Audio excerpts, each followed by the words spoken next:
Bom dia a todas e a todos. É com enorme prazer que iniciamos o webinar de hoje para falar sobre a escuta como estratégia de construção coletiva e colaborativa. E para falar sobre esse assunto, nós trouxemos uma convidada muito especial, Ana Helena Altenfelder.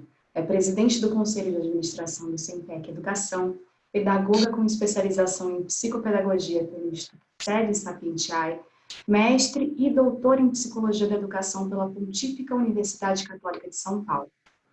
Ela foi professora e coordenadora pedagógica do ensino básico e docente de cursos de pós-graduação lato sensu em psicopedagogia. Atua há mais de 15 anos no Sempec Educação. Já foi pesquisadora, formadora, autora de materiais de orientação para professores, enfim, uma série de outras credenciais que a habilitam para estar hoje aqui conosco. Ana Helena, muito obrigada pela sua presença, muito obrigada por aceitar o nosso convite e por estar aqui hoje. Seja muito bem-vinda. Bom dia a todos e todas. Bom dia, Carol. Eu agradeço muito o convite e a oportunidade de conversar, escutar e trocar ideias e experiências com tantos educadores do Brasil todo. Que ótimo. Bom, agora eu vou apresentar o Carlos, todo mundo já conhece, mas aí vai. O Carlos Sanches é conselheiro do Conselho Estadual de Educação do Paraná, membro do Instituto Campanha Nacional pelo Direito à Educação, foi presidente da Undime Nacional e do Conselho Nacional do Fundeb, coordenou a elaboração e o desenvolvimento da plataforma Convive Educação e hoje é consultor educacional e trabalha conosco aqui no Instituto Votorantim, realizando o webinar diário. Em seu primeiro momento foi diário e agora a gente vem fazendo esses webinars 3 a 2 vezes por semana, a depender do momento. Carlos, seja muito bem-vindo. Muito obrigada pela sua presença hoje e uma ótima semana para nós, né? Oi, Carol. Bom dia, uma ótima semana. A gente começa bem esta semana e com as energias renovadas. E renovadas porque a gente vai ter uma discussão maravilhosa com a Ana Helena hoje aqui. Vai ser extremamente importante tratar dessa questão que é o processo de escuta e quão importante é escutar para poder decidir com maior precisão. Então, acho que a discussão de hoje vai ser maravilhosa, Carol. Que bom. Vou aproveitar para pedir para a Ana Clara soltar a nossa primeira enquete. Ana Helena, a gente tem esse primeiro momento que é justamente para a gente saber, entender um pouco o cenário, né, das pessoas que estão participando aqui hoje. Então, durante a pandemia, a Secretaria de Educação conseguiu estruturar ações de escuta e interação com escolas e famílias. A gente gostaria de saber a sua opinião aqui. E após a nossa conversa, né, a apresentação da Ana Helena, a gente vai voltar com a resposta dessa pergunta para saber qual é o maior desafio aí da Secretaria de Educação que estão nos assistindo agora. Ana Helena, seja muito bem-vinda. Pode iniciar a sua fala. Obrigada. Olá. Bem, importante, bem procedentes as perguntas da enquete, não é? Em que medida foi possível a Secretaria estruturar ações de escuta e interação com as escolas e as famílias, né? E em que medida também para as escolas foi possível estabelecer e desenvolver ações de escuta não só com as famílias, né, com os alunos, mas também com os professores. Nós sabemos que a falta de recurso tecnológico ela é um desafio para essa questão. No que pesa que várias realidades têm desenvolvido estratégias bem criativas, sem dúvida nenhuma, os recursos tecnológicos contam e muito, né? E nós ainda temos o desafio para tornar a situação um pouco mais complexa do que ela já é, com a proximidade do período eleitoral. O que traz questões desde éticas, políticas e mesmo legais, né? Então, acho que é para pensar nesse diálogo permanente, é para pensar em com quem temos que conversar, né? E em que medida essas escutas, essas conversas, esses diálogos pautam as decisões, é que eu trouxe algumas ideias para vocês. A minha intenção é, inicialmente, fazer uma breve apresentação, é compartilhar com vocês, na verdade, o que eu tenho refletido sobre isso, e depois abrir um espaço de troca, de escuta, né? A gente não pode falar de escuta sem se propor a escutar, e de reflexão conjunta, né? Bom, o texto, né, o título da minha fala hoje é nem de cima nem de baixo, nem para baixo, nem de baixo para cima. As respostas estão na escuta, na análise de realidades e contexto e na construção coletiva e colaborativa de soluções, né? Então, acho que a primeira coisa que tem... Bom, antes disso, acho que eu vou fazer... A Carol já me apresentou, né? Mas eu queria aproveitar e apresentar o SEMPEC, que é a organização da qual eu trabalho, que muitos de vocês já conhecem, porque o SEMPEC atua com muita honra no PVE, mas para quem não conhece, eu acho importante localizar o SEMPEC para vocês saberem de que lugar eu falo, né? Então, o SEMPEC é uma organização da sociedade civil, fundada há 33 anos por uma educadora, e a nossa missão é contribuir para a redução das desigualdades do país, por meio da produção de conhecimento e de incidência nas políticas públicas no campo de educação e na sua articulação com os demais direitos. Então, para isso, nós desenvolvemos pesquisas para compreender e enfrentar as várias facetas das desigualdades educacionais e desenvolvemos também projetos que contribuem para a formação continuada de educadores, para o reconhecimento de iniciativas educacionais de qualidade nas redes públicas e para a implementação de políticas voltadas a garantir o direito de aprender e desenvolver de todas as crianças, adolescentes e jovens. Então, é deste lugar, né, de trabalhar numa organização que existe há 33 anos, que produz conhecimento, produz pesquisa, mas também é fundada por educadores, nossa equipe técnica é praticamente todos de educadores, a maioria dos quais tem experiência na rede pública de ensino. Nós atuamos no Brasil todo, então também é desse lugar de conhecer, compreender, respeitar e valorizar a realidade das escolas públicas brasileiras que eu falo. Então, se nós estamos falando em escuta, em análise de realidade, de contexto, né? Eu acho que a primeira coisa que eu gostaria de pensar com vocês é qual é o contexto que nós estamos vivendo? Qual o contexto da pandemia, né? Acho que a primeira ideia que vem quando a gente pensa no contexto, né, é do inesperado. Nós estamos vivendo um contexto inesperado. Inesperado e inusitado, porque poucas experiências anteriores temos nós e mesmo no mundo para uma situação como essa. Então, o que isso traz? Isso traz incerteza. O que, como e quando planejar? Quais as ações? E traz um desconhecimento, né? Quais os conhecimentos, as experiências próprias e alheias que nós podemos lançar mão? É interessante porque nós pensarmos nessa questão da incerteza, né? Nós pensamos que faz parte da atividade docente, da atividade dos gestores da educação, o planejamento, né?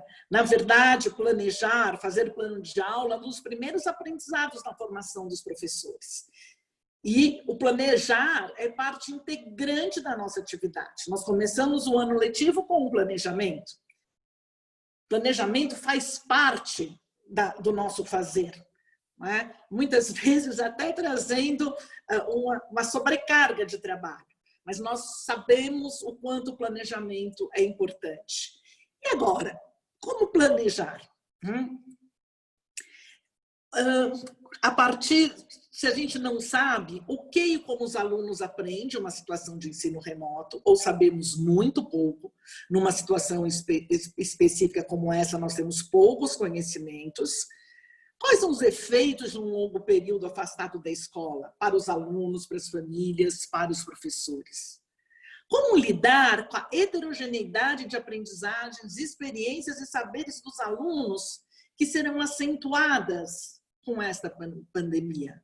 Como apoiar, motivar, envolver, acolher os alunos, os professores, as famílias? Então, quando a gente olha toda essa gama de incertezas, de conhecimentos, Eu tenho lembrado nesses dias de um livro que é dos anos, comecinho dos anos 2000, acho que é 2001, edição aqui no Brasil, do educador suíço Philippe Perrenoud.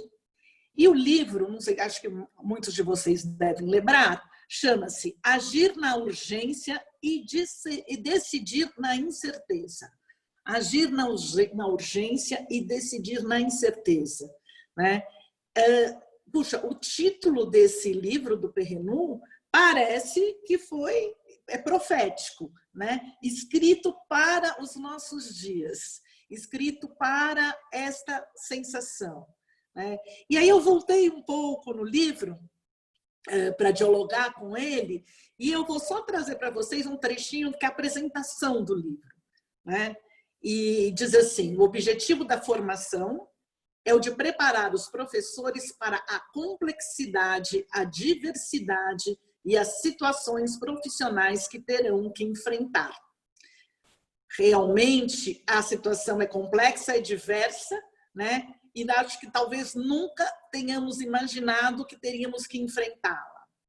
Para realmente qualificar a formação do professor e implementar o pressuposto das competências na prática educacional, é preciso esclarecer as urgências e as incertezas da ação pedagógica.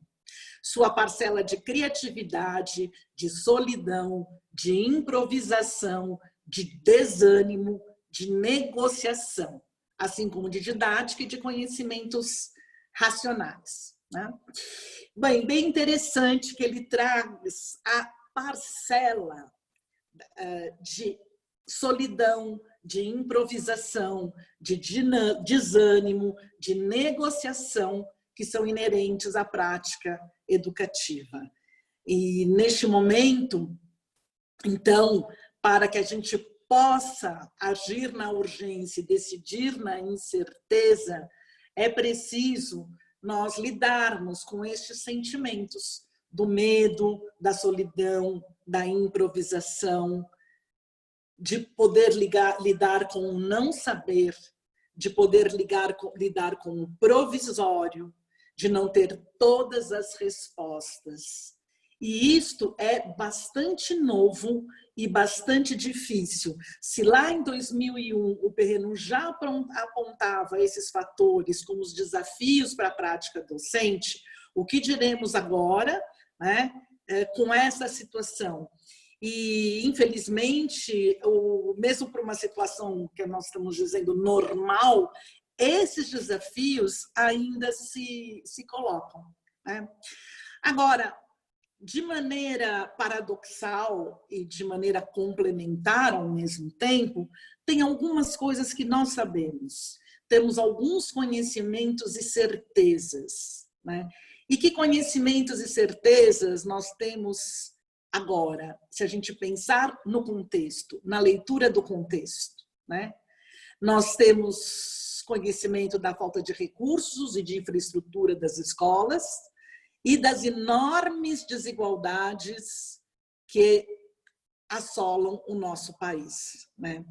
Então, em primeiro lugar, eu acho que é importante a gente pensar que a gente sabe, né, que de cada 25 em cada 100 adolescentes de 16 anos não concluem o ensino fundamental.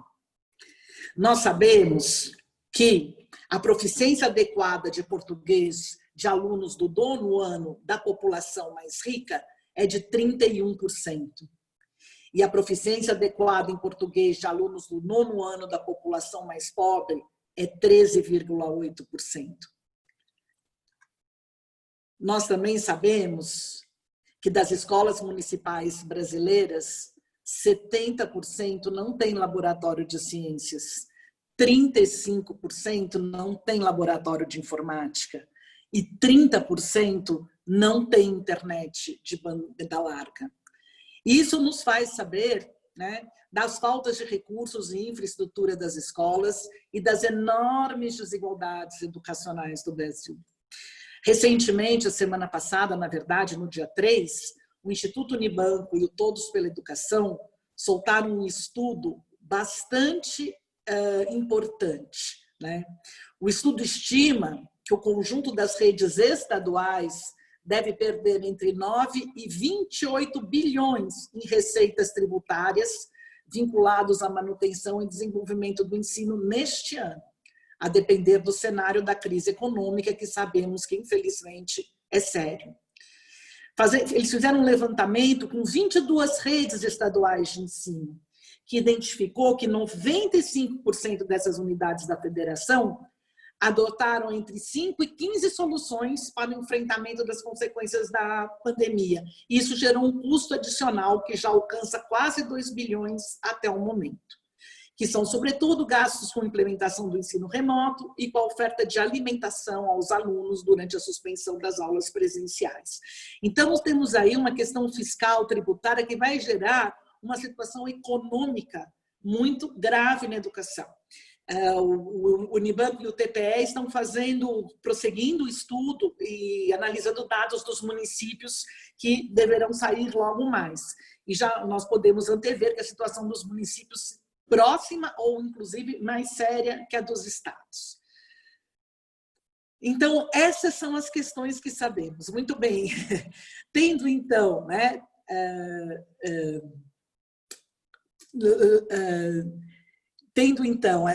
esta situação, o que nós temos que pensar? Nós temos um contexto de desigualdade muito alto nas escolas, nós temos desafios imensos para serem vencidos, e como é que podemos fazer isso, né? O que é possível pensarmos, fazermos neste momento? Então, acho que a primeira coisa importante da gente refletir, e para isso eu vou trazer um poema do João Cabral de Melo Neto, que é que um galo sozinho não tece amanhã. Eu vou ler uma estrofe para vocês. Um galo sozinho não tece amanhã. Ele precisará sempre de outros galos, de um que apanhe esse grito, que ele e o lance a outro, de outro galo que apanhe o grito, que um galo antes e o lance a outro, e de outros galos que com muito outros galos se cruzam os fios de sol de seus gritos de galo, para que amanhã, desde uma tela tênue, se vá tecendo entre todos os galos. Portanto, nós vivemos tempos de experimentar, inovar.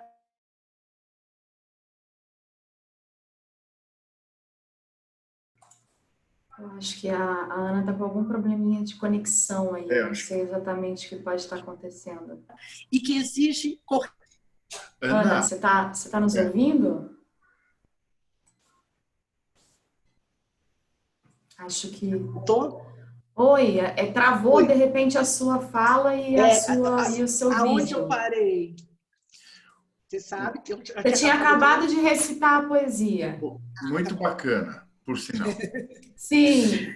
Então, e aí queria te perguntar se você quer que a gente apresente, compartilhe a apresentação para você, ou se você pretende compartilhar aqui. Posso compartilhar. Legal. Você quer que eu compartilhe aí com você já? Fique à vontade, como você preferir. Fica à vontade, como você achar melhor. Tá bom, depois acho que também é só mais para me guiar, daí no fim, depois eu compartilho, tá certo? Ok, tudo bem. Aí a gente pode olhar mais no olho a olho, não fica tão... Bom, então estava dizendo isso. Então, a partir dessas duas ideias, né, eu penso assim, nós temos aí duas situações, dois contextos. Um contexto de que sozinhos não vamos conseguir, se queremos tecer, né, o tecido do enfrentamento das soluções, das estratégias educacionais para o enfrentamento deste momento, é preciso fazer em conjunto, com um trabalho colaborativo. Então, nós vivemos tempos de experimentar, de inovar, de arriscar. São esses os tecidos, esses os fios que vão tecer uma trama para dar sustentação para as nossas ações. Então, queria convidar vocês um pouco a pensar em quando a gente fala em inovar, do que é que nós estamos falando. Nos últimos anos, nós temos sido chamados como educadores a inovar.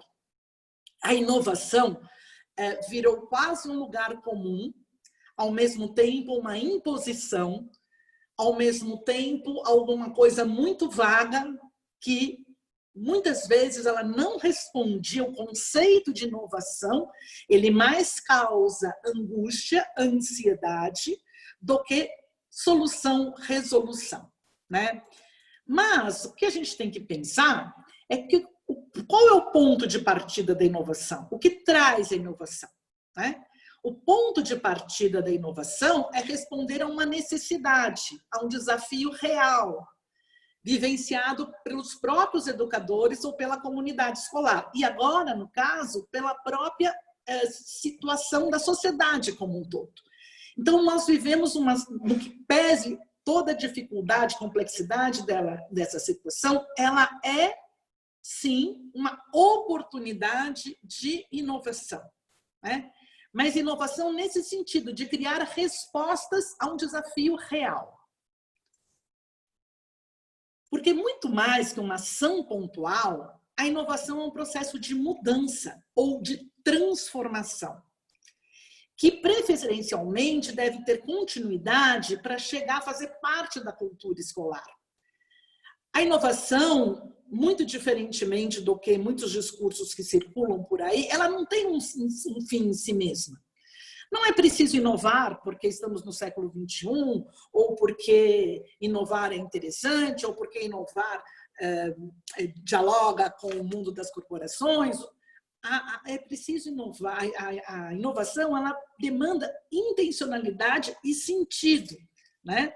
No contexto da escola.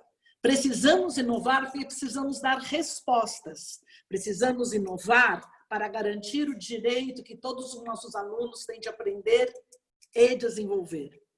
Precisamos inovar porque faz parte inerente da atividade do educador, né? Agora, esse processo de implementação, de inovação, ele demanda conhecimento da realidade local. Ele demanda escuta, ele demanda leitura, né? E ele demanda, como a gente já viu com o poema do João Cabral de Melo Neto, ação coletiva. Porque senão nós não encontramos sustentação para que faça a mudança, a inovação acontecer e perdurar. E como é que a gente promove, né, a inovação educativa? É preciso promover, criar um ambiente acolhedor à experimentação, que faça do erro uma oportunidade de novos aprendizados e de uma metodologia que favoreça a sua construção. Então, acho que a primeira coisa que nós temos que pensar é que o momento exige e permite a experimentação. Nós podemos experimentar, nós podemos arriscar, e isso é tão contrário à cultura da escola, né? Aquela cultura que são aqueles modos de fazer, de estar, de saber, que são presentes e tão arraigados no dia a dia escolar. É preciso a gente romper com paradigmas de estar sempre certo, de planejar com muita antecedência, de sempre achar a melhor solução. Nós vamos precisar experimentar. Agora, experimentar não quer dizer agir levianamente, nem quer dizer fazer qualquer coisa, mas quer dizer de uma maneira coletiva, a partir da escuta, da leitura da comunidade, pensar em algumas soluções, implementá-las e olhá-las com um olhar avaliativo, com um olhar pesquisador, com um olhar inquisidor, ouvindo e vendo e observando nossos alunos, as famílias, os professores, enfim, a comunidade. Uma outra conceito muito discutido, mas que faz sentido agora mais do que nunca, é o da comunidade de aprendizagem, né? O conceito de comunidade de aprendizagem, ele vai dialogar estritamente com os conceitos de bairro, escola, de território educativo, de cidade educadora. Eles dizem respeito a projetos educativos que extrapolam os limites da escola, envolvendo toda a comunidade, né? E também, neste momento, nós vamos pensar em que os galos que nós vamos trazer não são só os galos da escola. É importante o diálogo com a comunidade, é importante o diálogo com outros setores, é importante o diálogo com organizações da sociedade civil que trabalhem no território. Então, para já ir concluindo a minha fala, deixa eu olhar aqui o meu tempo, só um minutinho. Já está aproximando do final. Calma que está tranquilo. Está tranquilo, Carlos? Está tranquilo, fica calma, está tranquilo. Está então, muito disciplinada hoje. Para a gente poder ir avançando na discussão e para a gente poder ter tempo de conversar, porque é sempre bom ter tempo de conversar também, né? Nós olhamos que nós sabemos do nosso contexto de enormes desigualdades educacionais e sabemos dos riscos de acirramento dessas desigualdades. O fosso da desigualdade ele é aumentado nessa situação de pandemia. Nós vamos ter mais crianças e adolescentes e jovens com defasagem de aprendizagem. Nós vamos enfrentar uma situação muito séria que vai demandar muito cuidado, que é a da evasão. A busca ativa se fará necessária desde já. Nós temos que pensar desde já em ações para não deixar ninguém para trás. Porque alunos com distorção idade-série, alunos com dificuldade de aprendizagem, alunos em situação de extrema vulnerabilidade, serão os primeiros que irão abandonar a escola, como sempre. E é nossa responsabilidade ir atrás dele. Então, nós não podemos desconhecer o que já conhecemos, que são os a profunda desigualdade educacional do nosso país. Nós não podemos desconhecer o enorme desafio que é o financiamento da educação nesse país, principalmente no contexto atual. E isso exige uma mobilização, uma atitude política, por exemplo, em favor da aprovação do Fundeb. Porque o financiamento da educação ele está ameaçado e nós corremos um risco, tanto se fala de um colapso na área da saúde, nós corremos um risco de um colapso na área de educação. Principalmente porque nós vamos enfrentar um fenômeno que eu imagino que vocês já estejam enfrentando, que é a migração de alunos das escolas particulares para as escolas públicas, sem que a gente tenha o financiamento correspondente, porque o censo escolar já foi, o Fundeb é baseado no censo escolar, então nós temos aí um desafio grande de financiamento, né? E aí, por outro lado, nós temos que, como diz o Perrenu, agir na urgência e decidir na incerteza, porque não sabemos o que e como os alunos aprendem em uma situação de ensino remoto. Nós não sabemos os efeitos de um longo período afastado, da vivência do luto, da perda, da incerteza, da vulnerabilidade econômica, né? E nós já temos um desafio enorme na escola que nós não aprendemos ainda a lidar, né? Como vocês viram, eu fui professora, coordenadora pedagógica, trabalho numa organização voltada à educação e acho que posso dizer como educadora, nós, e aí que é como coletivo de educadores, ainda não aprendemos a lidar com a heterogeneidade de aprendizagens, de experiências e de saberes do aluno. A escola ainda tem uma cultura homogeneizadora e a volta às aulas vai nos demandar conhecimento, estratégia, saberes e fazeres para lidar com essa heterogeneidade. Será um grande desafio, né? Então,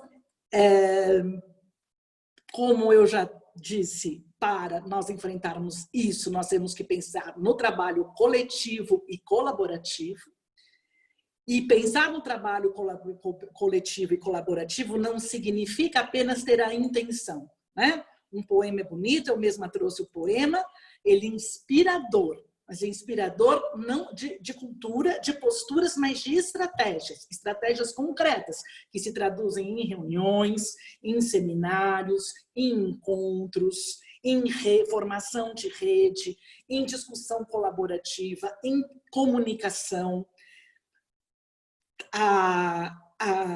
O trabalho coletivo, para que ele aconteça, ele precisa ser planejado, ele precisa estar nos objetivos e nós precisamos pensar quais estratégias concretas estamos desenvolvendo para desenvolver o trabalho colaborativo.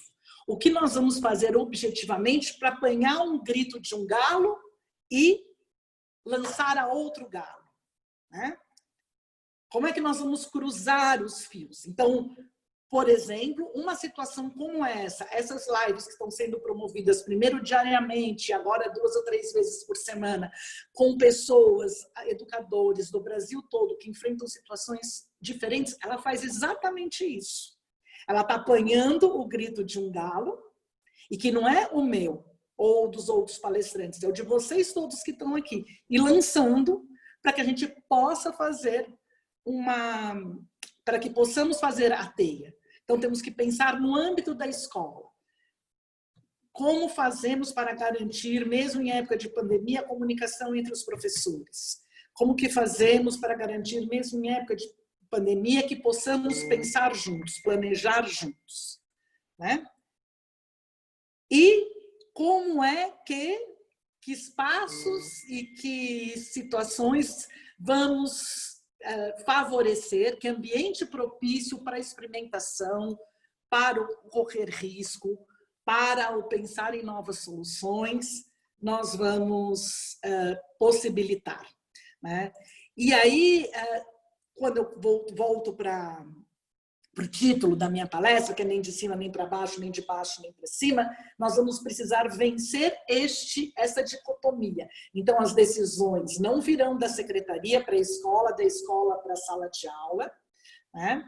Mas também é importante não abandonar os professores. Os professores são peças-chave neste momento. Mas é preciso escutá-los, é preciso considerá-los, é preciso que eles escutem e compreendam e façam a leitura das famílias. Porque é eles que estão mais próximos. O mais desafiador nessa situação toda é que não existe uma solução única. É muito difícil poder dizer, façam essa estratégia, lance mão de outra estratégia, porque cada um tem uma realidade, cada um tem um contexto, cada um tem uma heterogeneidade, cada um tem um grau de vulnerabilidade. Então, as soluções serão locais, territoriais. E para isso é preciso fortalecer os professores, diretores precisam acolher, conversar, ouvir, escutar os professores para que eles possam fazer o mesmo com os alunos. Secretários de educação devem acolher, ouvir seus diretores, as comunidades e as famílias. E isto vai embasando decisões, isto vai subsidiando decisões e ações, sempre olhando, avaliando, monitorando e dialogando conjuntamente. Eu gostaria muito de poder... Nós temos discutido muito isso no SEMPEC. O SEMPEC tem uma tradição de apoio, de desenvolvimento de materiais de apoio para professores, para educadores, para gestores, mas no atual contexto, as decisões terão que ser bastante customizadas no sentido que elas vão ter que ter um estrito diálogo com a realidade local. Então, fica muito mais difícil nós pensarmos em soluções coletivas. É importante, sim, uma coordenação, né, que é nacional. Isso, infelizmente, no atual contexto, nós não estamos vivendo e faz muita falta. Isso também causa muitos dos problemas que vivemos. Mas a política tem que ser mais macro, mas as soluções estão no micro. Então, acho que é isso que... Mas as soluções estarem no micro, antes de eu terminar, não quer dizer que nós não podemos colaborar uns com os outros. Porque a possibilidade, o processo de... O que temos que trocar, o que é importante trocarmos, é o processo de chegada nas soluções. É que ambiente criamos, que estratégias fizemos para escuta, que estratégia fizemos para elaborar, para envolvimento. São essas estratégias que são importantes serem trocadas entre os educadores. Vamos precisar muito conversar, trocar experiências, trocar ideias e construir coletivamente. Bem, agora, para terminar a minha fala e abrir a conversa com vocês, eu vou... Só um minutinho que eu estou verificando aqui o meu tempo, ótimo. Eu vou contar uma história que chama-se As Longas Colheres, que é uma história da tradição Sufi, da Índia. Num reino muito distante, havia um rei famoso por suas fantasias meio excêntricas. Um dia, ele mandou anunciar que daria a maior e a mais bela festa do seu reino. Toda a corte, todos os amigos do rei foram convidados. No dia da festa, o palácio era só esplendor. Todos admiravam fascinados as apresentações dos dançarinos e os divertimentos mais refinados. Entretanto, não havia comida em parte alguma. E com o tempo, a fome foi crescendo, mas ninguém ousava reclamar diante do rei. As apresentações continuaram por horas e horas. Finalmente, quando a situação tornou-se insuportável, o rei levou seus hóspedes para uma sala especial, onde uma refeição os aguardava. Todos correram em direção a um delicioso aroma de sopa que estava num enorme caldeirão no centro da mesa. Eles queriam servir-se, mas não havia nenhum prato, nem tigelas, somente enormes colheres de metal de mais 1 metro de comprimento. Os cabos não permitiam que o braço levasse a sopa à boca, porque não se podia segurar as escaldantes colheres a não ser por uma pequena haste de madeira na extremidade. Desesperados, todos tentavam sem resultado. Até que um dos convidados encontrou a solução. Segurando a colher pela haste em sua extremidade, levou à boca do seu vizinho, que pôde comer à vontade. Todos o imitaram e se saciaram, compreendendo, enfim, que a única forma de alimentar-se naquele palácio era servindo um ao outro. Muito obrigada. Que legal. Nossa, demais. Bacana, bacana. Muito bom. Eu acho que eu vou, antes da gente, enfim, entrar nas perguntas, pedir para a Ana Clara trazer os resultados da nossa enquete, assim a gente pode entender um pouquinho quais são os desafios da rede, né? Então, durante a pandemia, a Secretaria de Educação conseguiu estruturar ações de escuta e interação com as escolas e famílias. Com 45% empatadas aí as últimas duas, a gente tem, em nossa rede, há permanentes diálogos com diretores de escola, mas não diretamente com professores, servidores e famílias. E também todas as decisões tomadas pela Secretaria de Educação foram pautadas em escutas à comunidade escolar.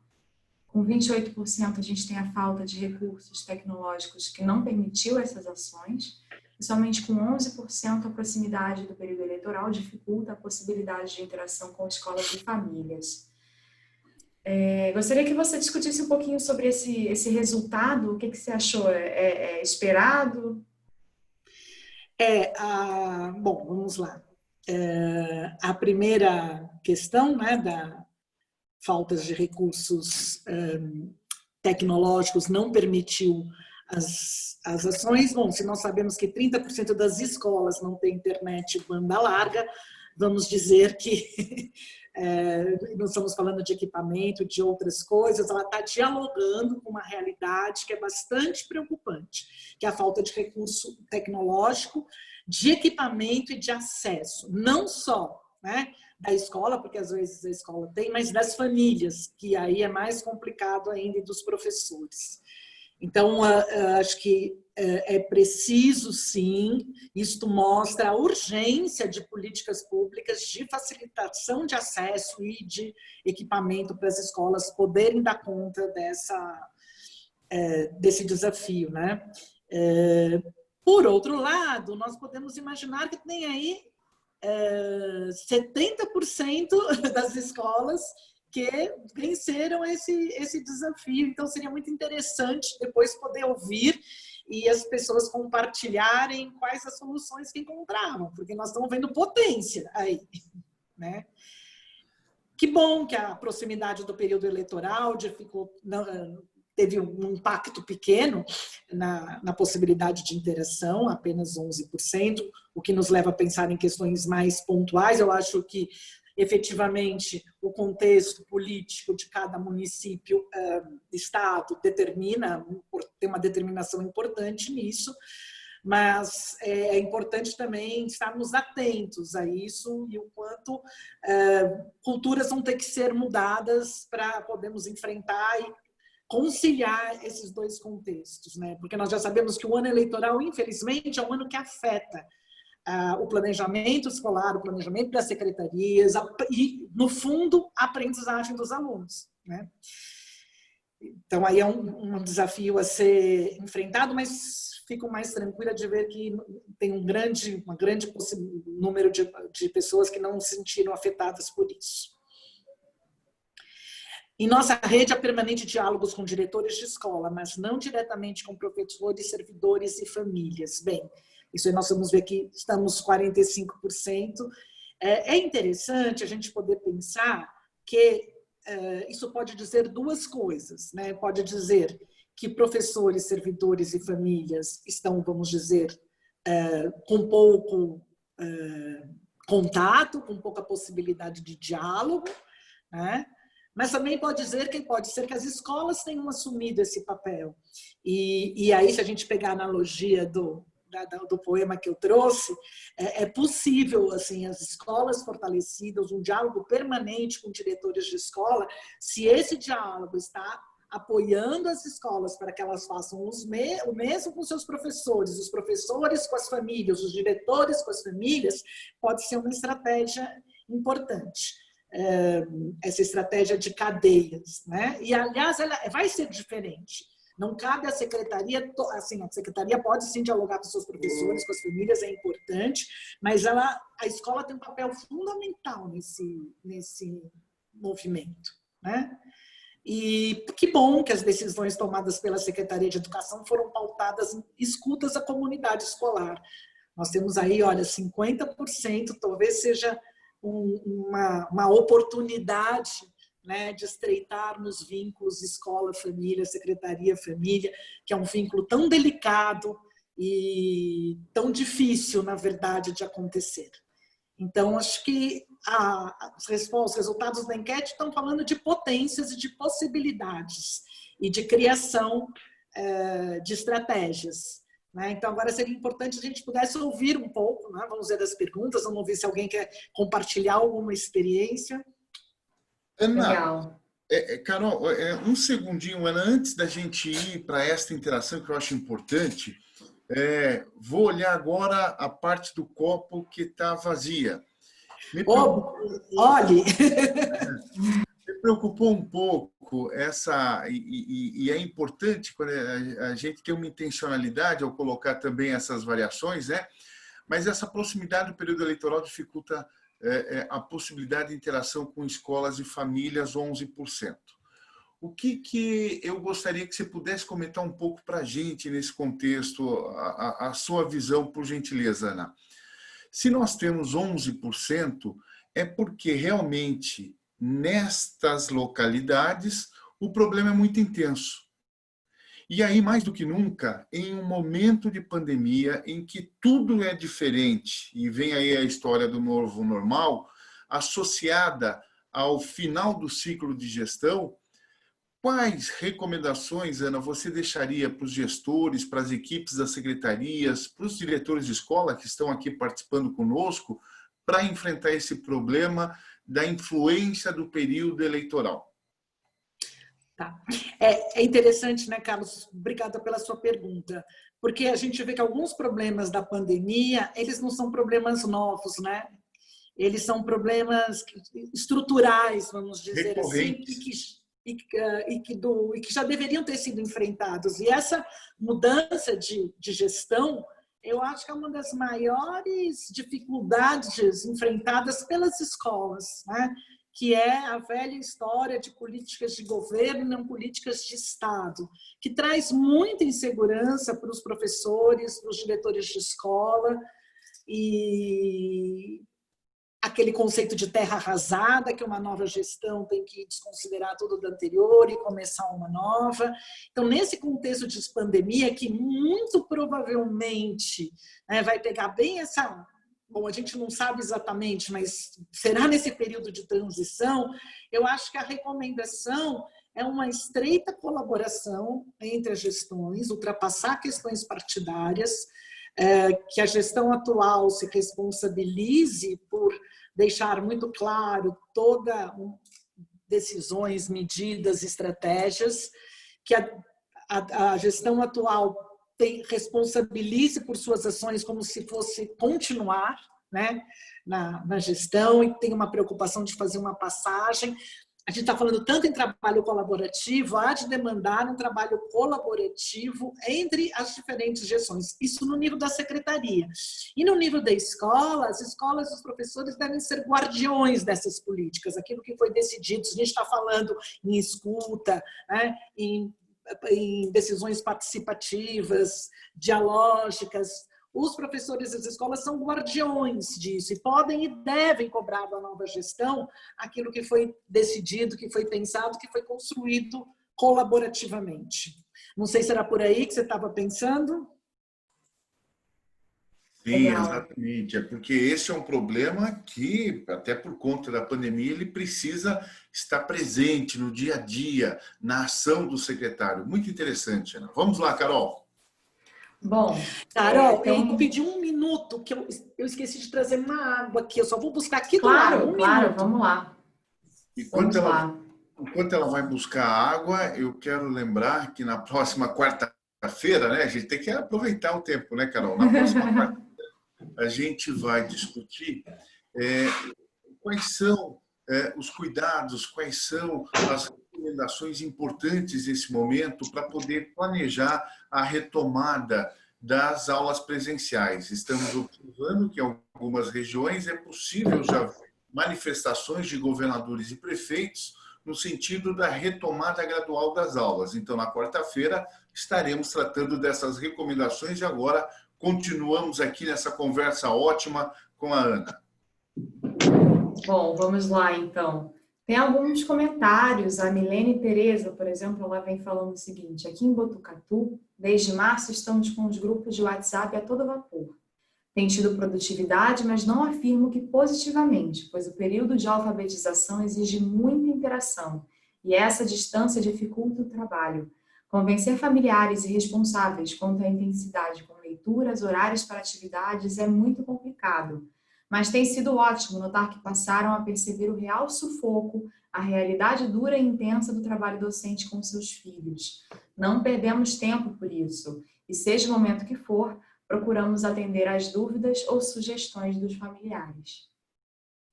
Bacana. E aí vem a Maria Olívia na sequência perguntando quais as estratégias de acolhimento que você sugere para alunos, pais e professores de creches. Bem, acho que as duas trazem períodos bastante significativos e talvez os mais desafiadores, né? Que é a educação infantil, a creche e o período de alfabetização. Realmente, a alfabetização ela exige a interação. E eu costumo dizer que exige a interação de um profissional que tem conhecimentos específicos. Então, sem dúvida nenhuma, as famílias podem colaborar para o processo de letramento, até mesmo de alfabetização dos alunos, mas não se responsabilizar sobre ele, porque alfabetizar é alguma coisa muito complexa, que exige um conhecimento profissional muito grande, né? Eu acredito que o grande desafio será na volta. De novo, nós não sabemos exatamente que efeitos terão as atividades remotas sobre as crianças na fase de alfabetização. Provavelmente aquelas crianças que tenham, a hipótese é que as crianças que tenham possibilidade de interação, porque o que sabemos é que para se alfabetizar é preciso interações em quantidade e qualidade suficientes, né? Então, nós sabemos que aquelas crianças que vêm de famílias com o capital cultural letrado teriam mais condições de viver essas interações. Mas será diferente da escola. Então, na volta, será preciso um amplo processo de diagnóstico para compreender cada um. E aí foi o que eu já mencionei anteriormente. Eu fui muitos anos professora alfabetizadora. E o grande desafio que nós temos como alfabetizadores é trabalhar com a heterogeneidade. É você trabalhar com alunos em diferentes fases, diferentes níveis de alfabetização. E nós vamos enfrentar isso assim, de uma maneira bem intensa na volta. E talvez seja uma oportunidade de aprendizagem, né? A gente vai voltar um pouco para os saberes das classes de aceleração, a gente vai ter que voltar um pouco para os saberes dos professores de classes multisseriadas, que trabalham com diferentes níveis de aprendizado. Então, acho que isso é bem interessante, mas eu parabenizo a colega de Botucatu pelas iniciativas. Realmente o WhatsApp ele não traz desafios, mas manter vivo, né, essa corrente, essa rede, essa possibilidade é bastante interessante.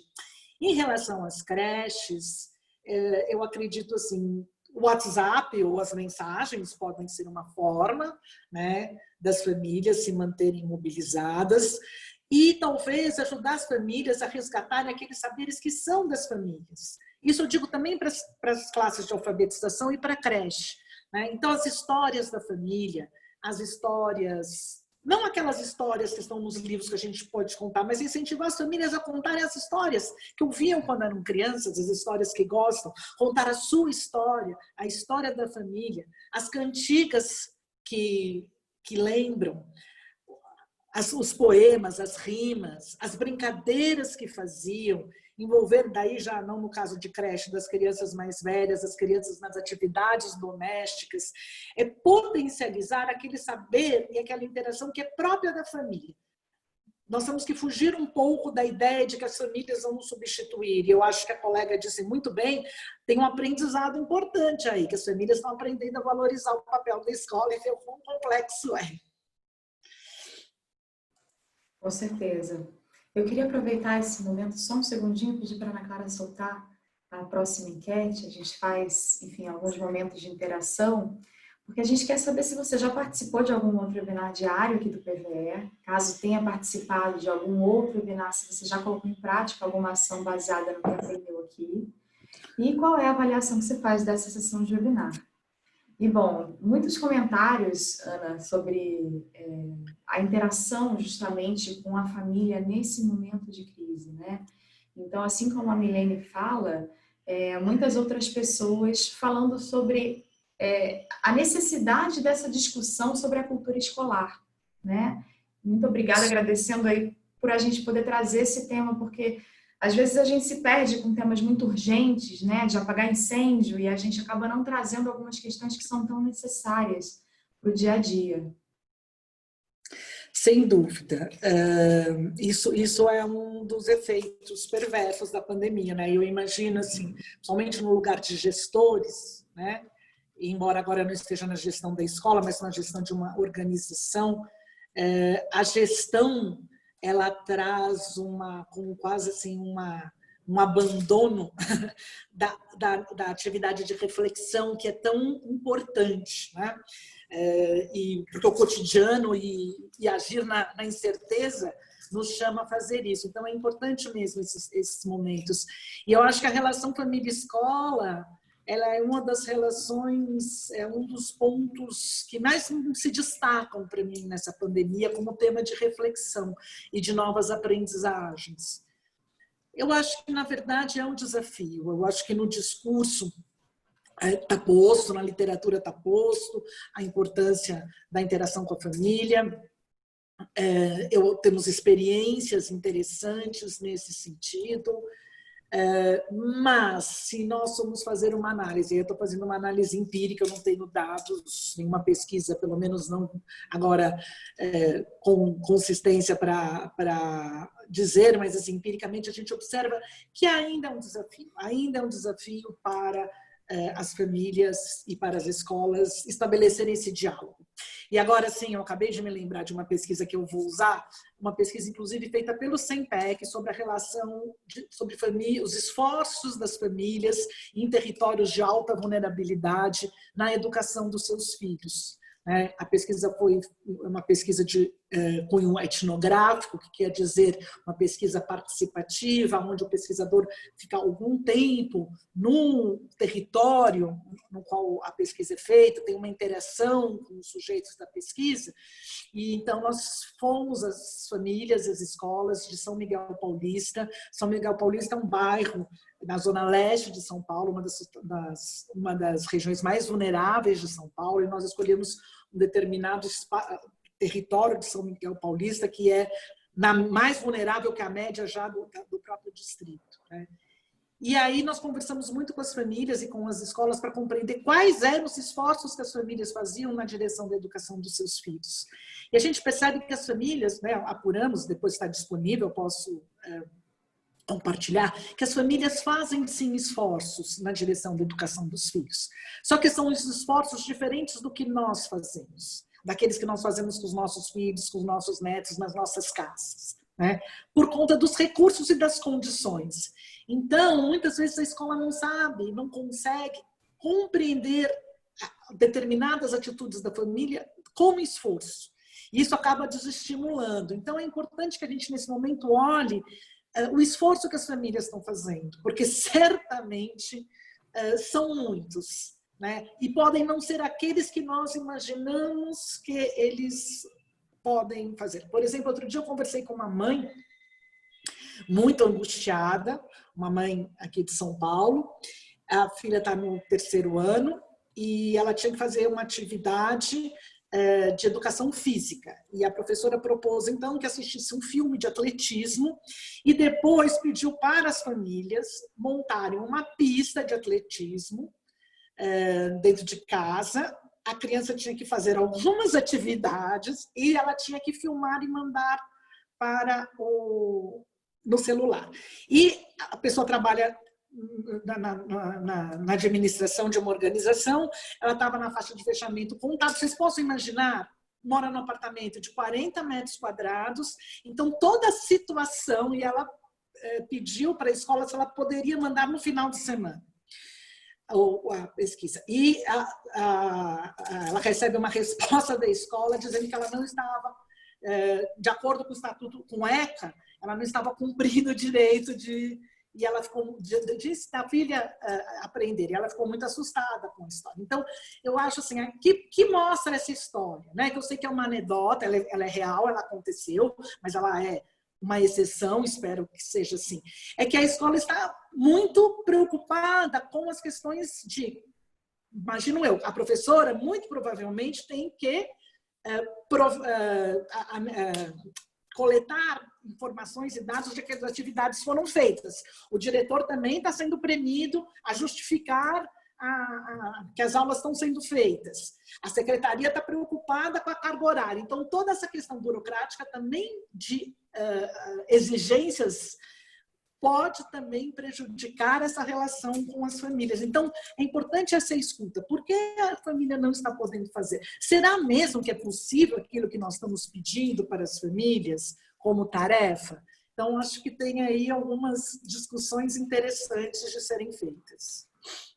Nossa, mas que cruel, né? Você imagina a situação dessa mãe tendo que lidar ainda com esse questionamento da escola, né? Como se já não estivesse sendo fácil lidar com Pois todo é. esse período de pandemia Agora, sozinha com uma o que filha. eu acho, acho difícil, porque assim, eu tenho certeza que essa professora fez na melhor da intenção, sabe?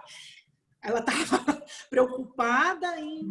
Você veja, ela pensou numa atividade, ela pensou numa coisa diferente, criativa, ela só esqueceu, e aí também por vários motivos, de olhar e de pensar no contexto e na realidade dos seus alunos, né? Com certeza. Tem um Imagina uma mãe comentário. com 3, 4 filhos. Aí realmente já nem olha o celular, né? Porque não vai conseguir, obviamente, fazer as atividades. A Adriana Rocha, ela faz o seguinte comentário: na minha região, essa semana concluímos os conteúdos que os pais buscam na escola. A partir de então, receberemos orientações sobre aulas remotas, o que ainda nós, professores, não fomos formados. Carol, Então, desculpa, eu dei uma falhada na sua voz, você pode sem repetir? problema, vamos lá. A Adriana Rocha, ela disse: na minha região, essa semana concluímos os conteúdos que os pais buscam na escola.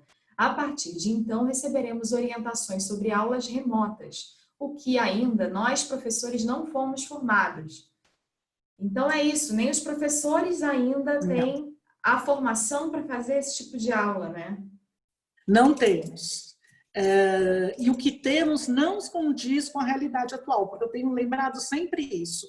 Toda a literatura sobre educação remota, ou ela se dá mais no nível da universidade, ou ela se dá de estratégias chamadas híbridas, ou seja, que você usa ao mesmo tempo uma situação totalmente remota, é bastante complicada.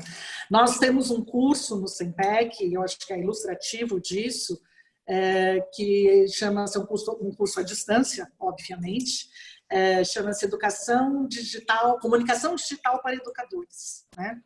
É um curso que nós já fizemos há uns 3 ou 4 anos atrás e que reeditamos agora e disponibilizamos em parceria com a Fundação Itaú Social, e está disponível, inclusive, no nosso site, gratuitamente. E nós lançamos a primeira edição e, por questões tecnológicas, embora ele seja autoformativo, ele não depende de mediação, a gente tinha um número de alunos, de cursistas, determinado por questões tecnológicas. E aí fizemos em 3.000 vagas, imaginando que 3.000 vagas seriam suficientes. Em 4 horas, as vagas se esgotaram. Vixe. Agora nós vamos abrir mais 7.500 vagas. Falta de leitura nossa do contexto e da realidade. Tá vendo? É fácil falar, mas a gente também passa isso. Por quê? Porque e agora a gente está tentando ouvir os professores sobre os desafios. E é isso, a gente não sabe como usar os recursos tecnológicos. E mais que tudo, exige uma didática diferente. É muito diferente você dar uma aula remotamente do que você dar uma aula presencialmente. Como é que a gente estabelece a interação? Como é que a gente estabelece a dialogia? Como é que nós motivamos? Como é que engaja? Né? Também outro dia, vendo uma mãe de um aluno de ensino médio dizendo que quando ela olha o filho está assistindo a aula, quer dizer, assistindo a aula não, a aula está ligada, eles derrubam a câmera, né, e está fazendo outra coisa, certo? E de vez em quando responde alguma coisa. Então, isso é fato também. E nós não temos essas estratégias, nós não fomos formados para isso. Nem os professores, nem os coordenadores pedagógicos, e mesmo nós formadores, educadores, é um desafio. Então, eu acho que é uma carência muito grande, mas, assim, mostra também um empenho dos professores na sua formação. Depois eu dou o site do SEMPEC, quem tiver interessado. Tá todo mundo pedindo aqui já. Por gentileza, disponibilizem o curso do SEMPEC. Tá, olha, gente, é www.sempec, C de casa, E de elefante, N de navio, P de pato, E de elefante, C de casa, .org.br. Vocês logo vão ver lá, tem uma chamada Comunicação Digital para Educadores. Bacana. Tem uma pergunta aqui da Maria José Guerra, que ela diz assim: em sua opinião, como traçar estrategicamente na prática ações colaborativas para discutir, refletir, a proposta da escola pós-pandemia. Isso seria junto com a família? Eu acho que... Maria José, não, desculpa o nome. Maria José. Maria José, olá, Maria José. Sim, Maria José, eu acho que a família necessariamente tem que ser envolvida. Não talvez em todos o tempo, né? Porque tem coisas que são da escola, mas eu acho que sim, que a família tem que ser envolvida, pensar. Eu acho que assim, nós vamos ter que pensar muito no acolhimento. Aliás, nós vamos ter que pensar muito na pós-pandemia. Outro dia eu vi uma palestra, aliás, participei de uma live como essa com o professor Pablo Gentili, que é da Universidade do Rio de Janeiro, mas atualmente ele é argentino, ele está no Ministério da Educação da Argentina, né? E ele tem contato com os ministros de educação, com os ministérios de educação de diferentes países. E ele foi trazendo um pouco os desafios que os países que já estão voltando às aulas estão enfrentando, e são inúmeros. E ele disse uma coisa que desde então eu fiquei pensando bastante, que eu vou compartilhar com vocês, que é a volta. É meio cruel a gente pensar isso, mas assim, a volta vai ser mais desafiadora que a parada. Vai ser um desafio voltar às aulas. Nós vamos ter que pensar e planejar dentro do possível essa volta. E uma das coisas que eu acho que vai ser muito importante é o acolhimento, né? E que quando eu falo em acolhimento, eu estou dizendo assim, em fazer atividades com a família, que a família possa entrar na escola, possa conviver com os alunos. Nós vamos ter que pensar em campanhas motivacionais, nós vamos ter que pensar em atividades de gincana, de feiras de exposição, de projetos coletivos, projetos talvez até mesmo nessa área da pandemia, de apoio ou até mesmo de cuidados, envolvendo as famílias. Nós vamos ter que fazer um trabalho bastante interessante, bastante motivador para envolver as famílias e os alunos. Porque, efetivamente, é talvez disso que nós temos que cuidar em primeiro lugar na volta. Acho fundamental que a gente tenha que pensar no currículo. Acho que os alunos estão aprendendo muitas coisas em casa, né? Eu tenho ouvido muito isso, os alunos estão aprendendo muitas coisas. Estão, todo mundo está aprendendo muita coisa, mas tem saberes, tem conteúdos, tem competências, estão previstas na Base Nacional Comum Curricular, que é direito das crianças, e essa só a escola dá. Então nós vamos ter que pensar, porque nós não podemos considerar a matéria dada, como se dizia antigamente, e começar o ano letivo como nada tivesse acontecido. Então, essas atividades de acolhimento, no nível que começa na sala de aula, passa para a escola, a secretaria acolhendo a sua comunidade escolar, os seus diretores, isso vai ter que ser pensado efetivamente. Tem um comentário que eu acho que traz um pouco dessa realidade que a gente vem falando, né? A Heloísa, ela traz que ela busca de várias estratégias, algumas dão muito certo, outras têm algumas críticas, né? E isso acaba frustrando ela. Então, ela encontrou uma estratégia que no momento está dando certo, mas ao mesmo tempo também recebeu essas críticas por achar que ela está se expondo muito.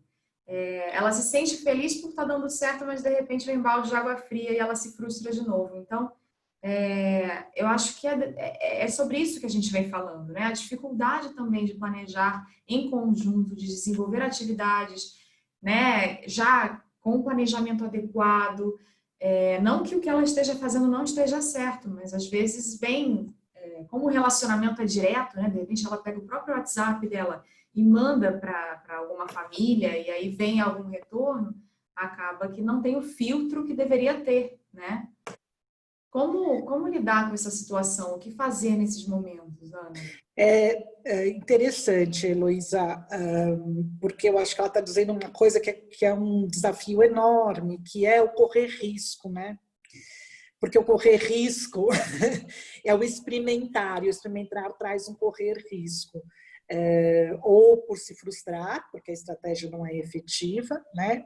Ou porque você se expõe desta forma que a Carol colocou, que é verdadeira, ou você se expõe tendo usado uma estratégia que não deu certo.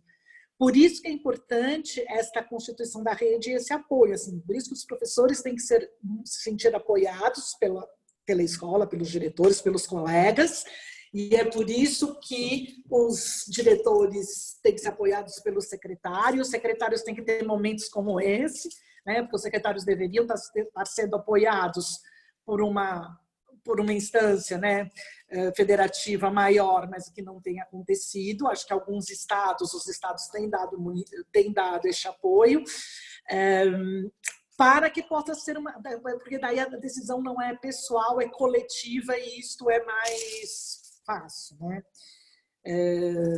Olha que interessante, ó, ela falou, ela trabalha com crianças de sítio, ela achou uma casa de ração ao qual todos sempre têm acesso. Né? Acho que ela acabou de comentar aqui, a mesma professora Heloísa. Então, acho que é exatamente isso. Nós vamos ter que pensar em possibilidades diferentes, porque eu imagino que quem trabalha com alunos de zona rural, a maioria das soluções, elas são muito distantes da realidade, né? Elas não dialogam com a realidade. Disso. Então, assim, olha, a dona ficou disposta a pegar as rotinas, quer dizer, nós estamos tendo pessoas da comunidade, né, participando, isso é muito importante, se envolvendo nas questões da escola, da educação, enfim, é bastante interessante olhar isso. E é importante que ela também não desanimou, né? Que assim, não ficou na cultura, porque uma das coisas da cultura escolar que é muito forte é a cultura do impossível, né? Do difícil.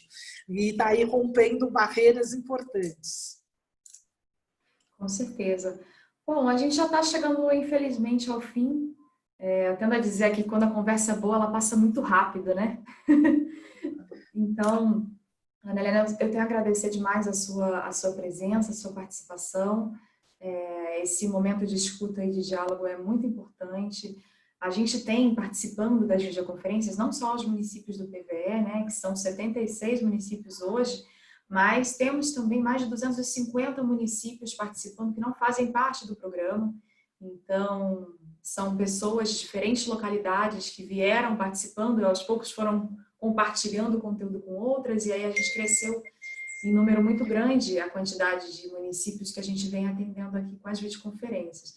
E quem também, gostaria de recordar, não teve a oportunidade de assistir agora, e, enfim, ou conhece alguém que vocês acham que seria bacana compartilhar o conteúdo, a gente vai enviar também o link com a gravação dessa videoconferência para que as pessoas possam assistir depois. Então é isso, eu gostaria de pedir, Ana, se você tem uma última palavra, gostaria de deixar um último recado. Bem, então, a título de colaboração, né, temos o curso que eu mencionei no portal do SEMPEC. Nós temos procurado fazer um diálogo grande com este momento.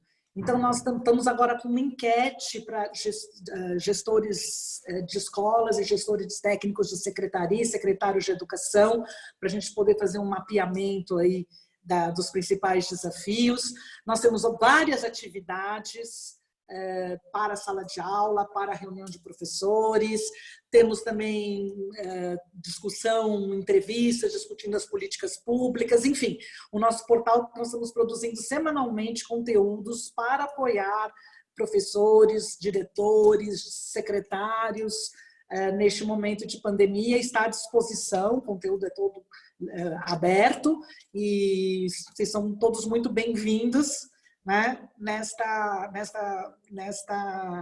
movimento. E nós vamos agora planejando, vamos ver se a gente vai ter pernas para fazer uma sessão para compartilhar experiências, exatamente como vocês fazem aqui, mas experiências bem-sucedidas, estratégias que os professores acharam, diretores acharam. Então, nós estamos procurando aí nos organizar para isso. Então, eu queria agradecer a possibilidade. Eu sempre lembro o nosso patrono, mestre Paulo Freire, que diz que para ensinar é preciso ter esperança. E conversar com educadores do Brasil todo, ouvir como vocês enfrentam desafios, como pensam em soluções, reacende as esperanças que neste momento está tão difícil. Então, eu queria agradecer a oportunidade e me colocar à disposição. Obrigada. Obrigada a você, Ana. Carlos, quer deixar aí uma última palavra? Quero agradecer, Ana. Que legal, que conversa ótima, muito bom. Obrigado mesmo, Ana. E na quarta-feira a gente está de volta e esperamos a participação de todo mundo. Bom dia para todos e uma ótima semana. Obrigada. Bom dia a todas, bom dia a todos. Espero que tenham aproveitado esse momento de troca. E como o Carlos falou, na próxima quarta-feira a gente vai fazer simulações de calendário escolar. Então, estejam aqui conosco na próxima quarta-feira às 10 horas. Até mais!